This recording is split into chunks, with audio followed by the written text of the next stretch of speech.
পৰা কবিতা এটা প্ৰস্তুত কৰিছিলোঁ মই অকণমান আবৃত্তি কৰি দিছোঁ বিহু বিহু বিহু বিহুতি বিহু আমাৰ তিনিটি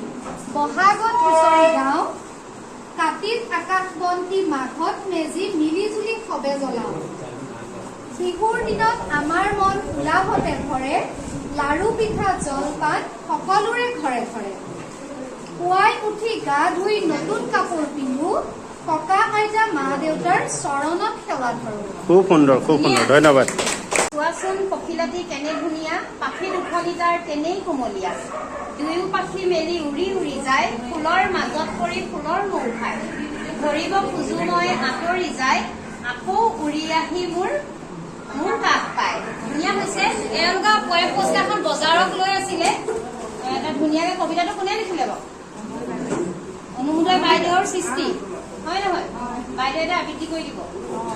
কবিতাটোৰ নাম হ'ল বজাৰ লেখক হৈছে নিকনি ৰহিমলাই সোণালৈ বজাৰলৈ যায় বাটত দেখি কেৰ পায়ে পিৰিক পাৰাক চাই পটলৰ দাম কিমান মধুকৰ সোধে ডিম বাৰু চাই চিতি 1 কেজি লৈ হৰি ককায়ে গাখীৰ আনিছে টেকেলিত ভৰাই মীৰাবাইয়ে কিনি ললে 70 টকাত পায়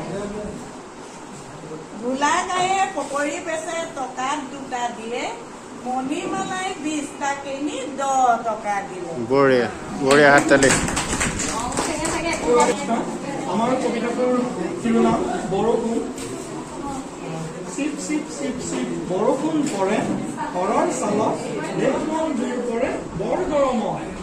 পানীৰে ভৰি পৰে আমাৰ পথাৰ মাছ ধৰিবলৈ ঘৰ দৰ লাগে দেউতাৰ চিপ চিপ চিপ চিপ বৰষুণ পৰে বৰষুণ পৰিলে মইনাই খেলিবলৈ দৌৰে